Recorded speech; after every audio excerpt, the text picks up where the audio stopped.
After barely surviving a furious shootout with the police, Baby Firefly, Otis Driftwood, and Captain Spaulding are behind bars. But pure evil cannot be contained. Teaming up with Otis' half brother Winslow, the demented Firefly clan are back to unleash a whole new wave of death and depravity. A firestorm of murder, madness, and mayhem will be released in this terror ride to hell and back.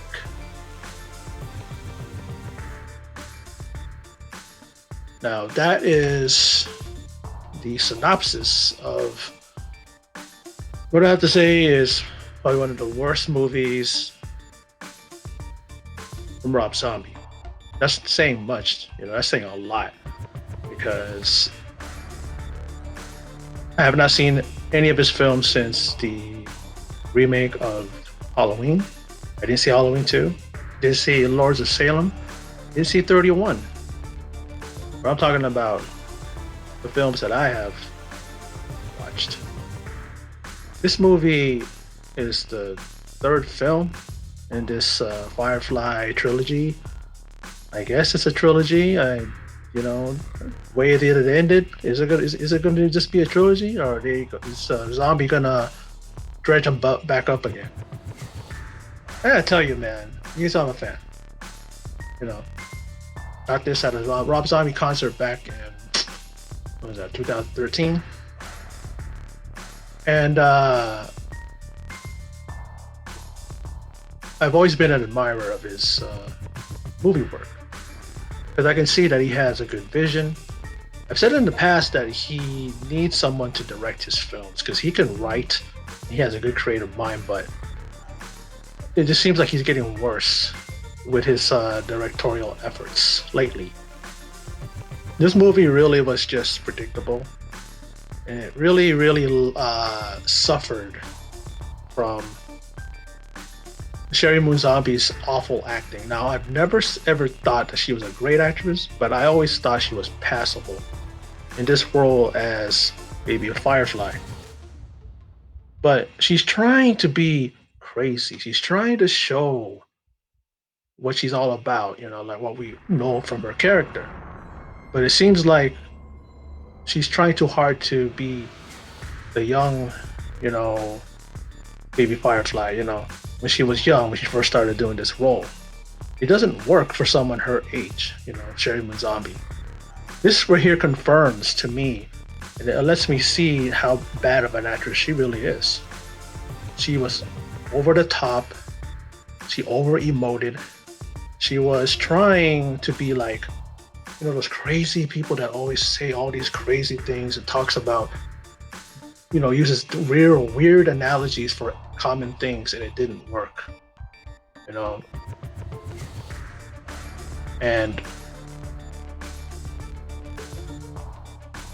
Sid Haig, of course, he died either during or before filming this movie, and he was Captain Spaulding, of course.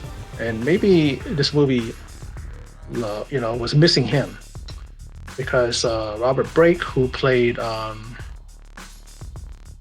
his half brother Wilson, he was okay, but he really wasn't. What's his name? He wasn't Sid Haig. He wasn't Captain Spaulding, and he did add something, but at the same time, it really didn't really do much for it. Bill Moseley, who plays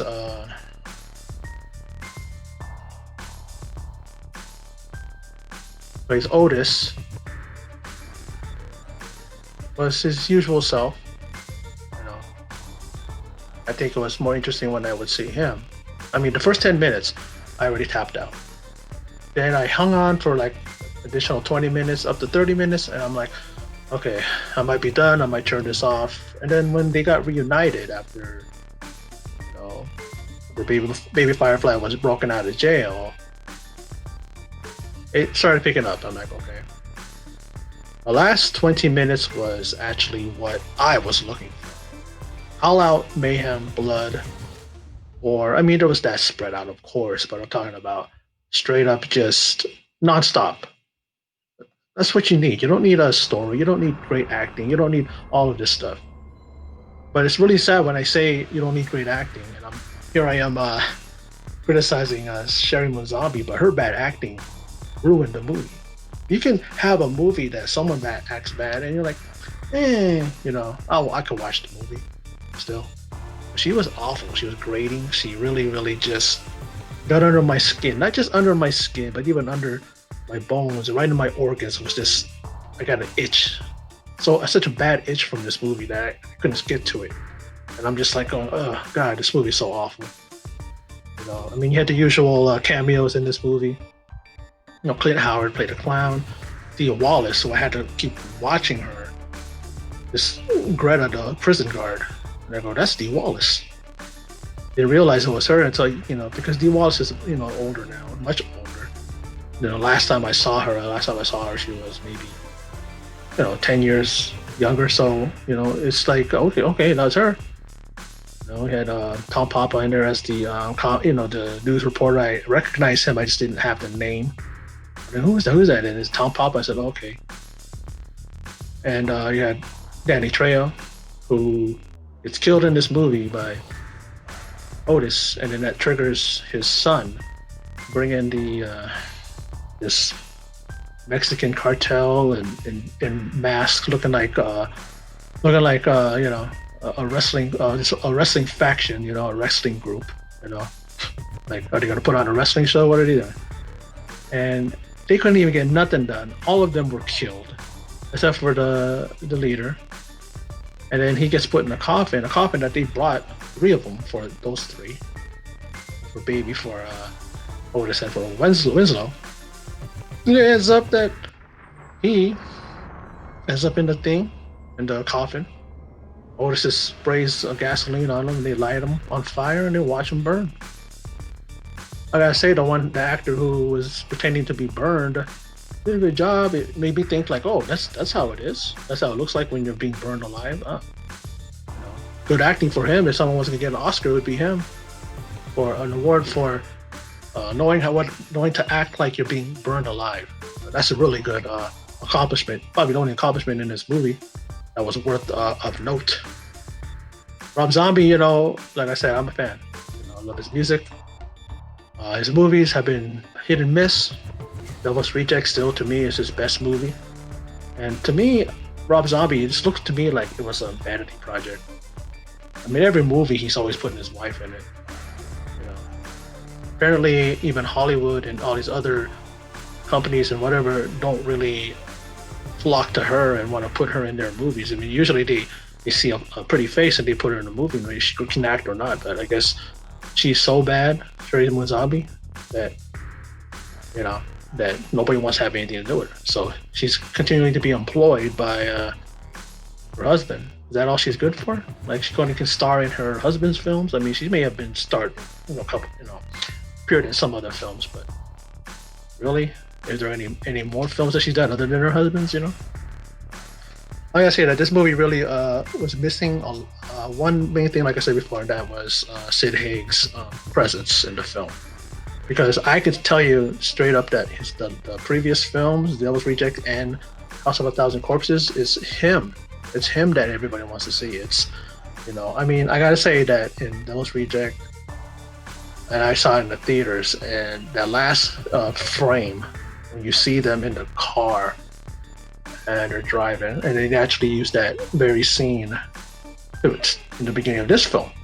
People were clapping, people were cheering, because these guys really are an eclectic, very, very iconic, trio, and people just love these guys because of just how they were in the film. How just sinister, brutal, merciless. If you could look up to a murderous, characters in film, they were it. It's just the way their characters were, not to glorify their violence or anything, but it's just like the way. And I think it's just because of the actors. Like I said, Sherry Moon Zombie, she actually does this role well. Here, she just tried to capture her previous incarnation and when she was younger. Because how long has it been since they made Devil's Reject? Maybe it came out in 2007, something like that. Maybe even earlier than that, but I think it's around then. And it's been a long time. So she was trying too hard to capture that, and it didn't work. She just came off bad acting, real awful, and she really brought this movie down. And talking about the that mean cartel leader, that guy, your father gets killed by, what I call it. He gives them an out. You know, he pretty much says, "Yeah, take on my guy here, hand to hand or knife to knife." You know, it's just like, you know, he killed your father. Why are you giving him a shot or a chance? Real bad writing. It's because they want these guys to survive, so they give them an out. You know, yeah, we're gonna find a way to make these characters. You know, we don't want to kill them all off because they're too so iconic. A lot of fans, they probably would get pissed off if I kill them off. So let's find a way. You know, I mean, wasn't that little midget guy? Wasn't he like shot to shit, and he was still able to have the energy to give baby of, you know, to get to cut the ropes from Wilson and baby Firefly. And he gets blown to shit for real by the leader, the cartel leader, and then they're able to get the drop on him, kill all the guys, and then burn them alive. And I think I'm giving too much time with this video because I should just say this movie is crap. It sucked. And Rob Zombie's directing career, if he can't do a decent film with these characters that he's done 2 times before to great what do you call it, effect, and really great films. The best films, well, Devil's Reject is his best film. Critics loved it. Fans were all about it. Even new people that didn't even know about Rob Zombie liked the film, you know. And then he just went from that point on. Am I gonna waste my time watching 31 and Lords of Salem? And, you know, I think there's an animation, an animation one. You know, like, am I gonna waste my time? You know, but well, that's my thoughts on Three from Hell. I don't even know if I even mentioned the title at the beginning of this thing, but yeah, the movie was pretty awful. Very predictable. Bad acting all around. It didn't matter how many extras he put in there, how many cameos he put in there. It didn't really help. I love seeing Danny Trejo, but here he was just in it just about a split second, and then you see his picture. You know, what do you call that? What do you call that thing? A memorial by his son, with candles and stuff, whatever. But it didn't help. You know, so to me, I'm gonna wash myself of this movie and move on, and maybe not even watch another zombie movie ever again. You know, even his music has suffered too as he's gotten older. Don't know what's going on with him, man. His acting, his directing, his movies, I should say his directing and his in his music, to me, has suffered. I don't know what's happening to him. Maybe he's trying too hard to be different, and this. Why don't you just stick with your same formula? Stop trying to be so eclectic with your choices. You know, find someone else to direct your films. You got a great creativity, a creative mind. You come up with these images and these, you know, ideas, these characters. You know, have someone else direct it for once and see what happens. And maybe you'll get some more backing. Maybe you'll be able to make bigger films.